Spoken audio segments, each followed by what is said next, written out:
Hello mga ka-tasty! Welcome sa aking munting kusina. Sa mga bago pa lamang sa aking channel, ako nga pala ang inyong munting kusinera. At for sure may idea na kayo kung ano ang recipe natin for today. Gagawa tayo ng palitaw, pero this is not your ordinary palitaw. Dahil ito ay ube palitaw with cheese filling na talaga namang napakadali lang gawin. Kalahating kilo lang ng glutinous rice flour ang gagamitin natin dito at siguradong maging ikaw ay kaya mo na rin magnegosyo kapag napanood mo ito. At para naman sa written ingredients, please check description box. So, let's get started!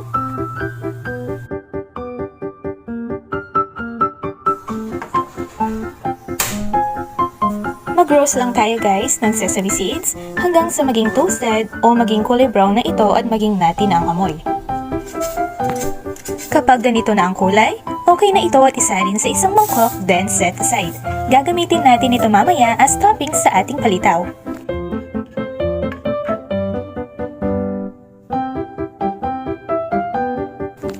Let's proceed sa ating dough. Sa isang bowl, maglalagay lang tayo ng kalahating kilo o 500 grams ng glutinous rice flour o giniling na malagkit na bigas. Then, we're going to add 2 cups ng water sa ating glutinous rice flour.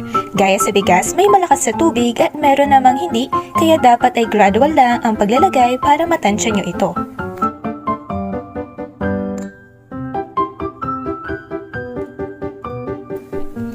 Mamasahin lang natin ito guys hanggang sa ma-achieve natin yung clay-like na dough o hanggang sa hindi na maghiwa-hiwalay ang ating dough.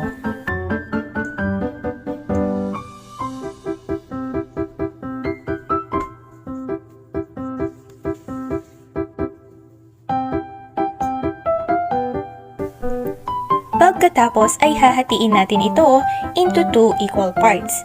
Guys, ang procedure na ito ay optional lamang, pwedeng purong ube dough o kaya naman ay plain palitaw ang inyong gagawin.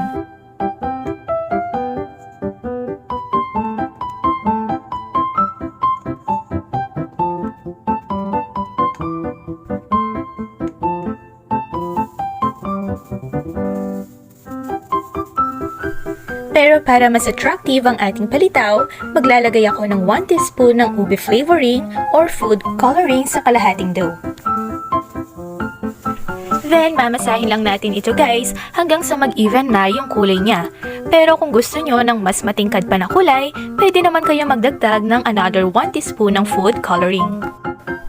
At syempre, dahil ang gagawin natin ay cheesy palitaw, kakailanganin natin ng sliced cheese. Mag-scoop lang tayo ng 1 tablespoon ng ube dough at plain dough, then bilugin lang at pagsamahin ang dalawa gaya nito.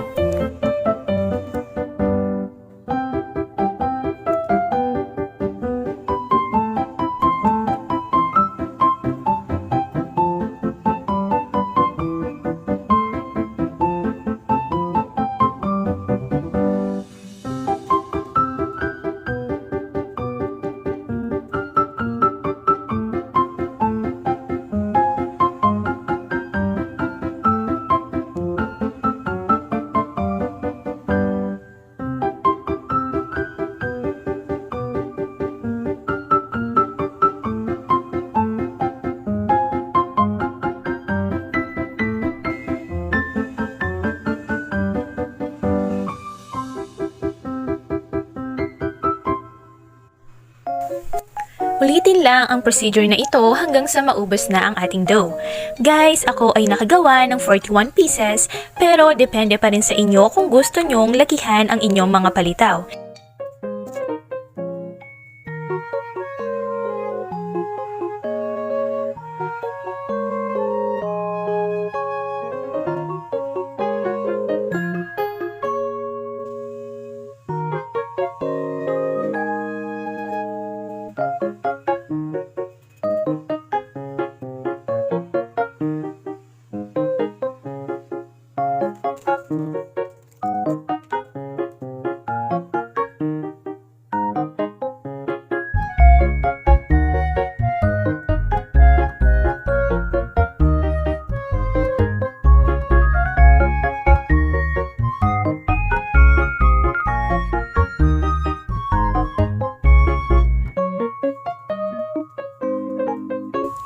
At habang tinatapos ko ito guys, sa mga hindi pa nakapag-subscribe, please subscribe and click the notification bell button para updated kayo sa aking mga uploads. At para naman sa mga bihira lang mag-YouTube at gusto ay step-by-step procedure na walang video, please like and follow my Facebook page, TastyPH. Pinopost ko po doon ang aking mga recipes na ina-upload ko dito.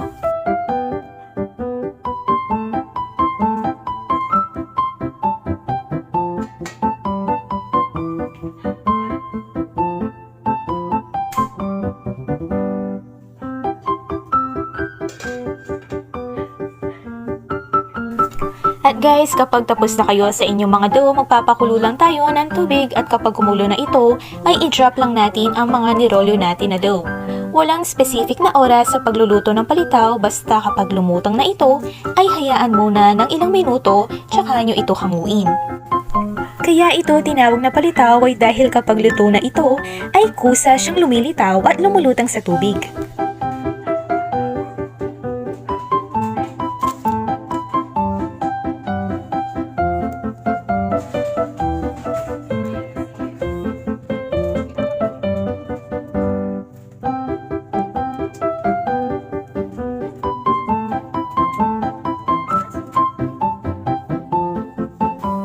Then, i-coat lang natin sa desiccated coconut or grated coconut. Desiccated coconut lang guys ang ginamit ko dahil ito ang available sa aming kusina at nalaman ko rin na mas matagal bago masira ang palitaw kapag ito ang ginamit.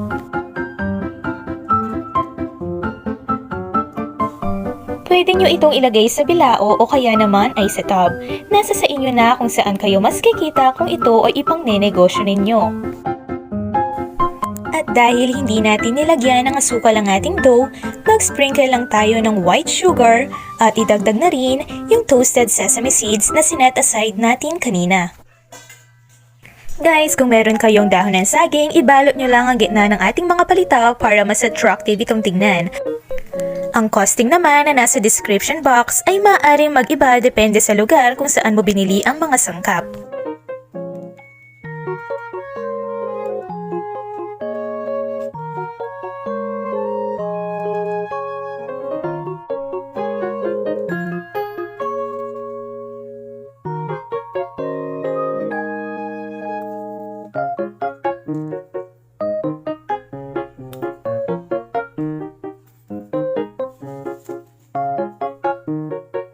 Napaka-chewy at sarap ng ating cheesy ube palitaw na talaga naman sobrang dali lang gawin. Sana ay nakatulong ang video na ito at magawa nyo na rin pang negosyo o pang regalo man sa darating na Kapaskuhan at Bagong Taon. Kung meron kayong mga katanungan o suggestions, just comment down below. Again, presenting our ube cheesy palitaw. Thank you so much for watching and happy cooking mga ka-tasty!